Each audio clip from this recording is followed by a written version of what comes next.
BDR বিদ্রোহে হত্যাকাণ্ডের ঘটনায় জাতীয় স্বাধীন তদন্ত কমিশনের প্রতিবেদনে দায়ী ব্যক্তিদের তালিকায় নাম আসায় বর্তমান পুলিশ মহাপরিদর্শক বাহারুল আলমকে অপসারণ করতে সরকারকে লিগ্যাল নোটিশ পাঠানো হয়েছে। নতুন এবং ফিরে আসা গ্রাহকদের জন্য নগদে চলছে ক্যাশব্যাক সহ প্রতিদিন হাজারো উপহার জেতার সুযোগ। হবে আশা আর ফেরা, সারপ্রাইজ সেরা।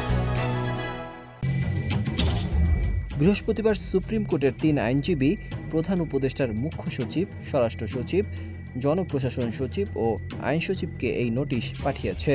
নোটিশ পাওয়ার ২৪ ঘন্টার মধ্যে আইজিপি বাহারুল আলমকে অপসারণ করতে বলা হয়েছে, অন্যথায় তার বিরুদ্ধে আইনি ব্যবস্থা নেয়ার কথাও উল্লেখ করা হয়েছে। লিগ্যাল নোটিশ পাঠানো আইনজীবীরা হলেন অ্যাডভোকেট মোহাম্মদ আব্দুস সামাদ, অ্যাডভোকেট শাহিন হোসেন ও অ্যাডভোকেট মোহাম্মদ আতিকুর রহমান। বিডিআর হত্যাকাণ্ড তদন্তে জাতীয় স্বাধীন তদন্ত কমিশনের প্রতিবেদনে দায়িত্ব পালনে ব্যর্থতার জন্য বর্তমান পুলিশ মহাপরিদর্শক বাহারুল আলম সহ ৫ পুলিশ কর্মকর্তার নাম এসেছে। স্পর্শকাতর এই প্রতিবেদনে আইজিপির নাম আসার পর থেকেই প্রশাসনের ভিতরে চলছে নানা আলোচনা সমালোচনা।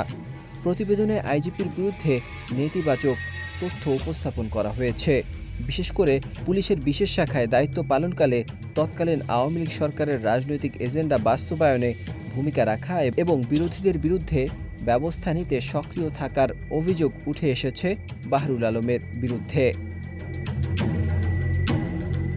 Desk report, ২১ television.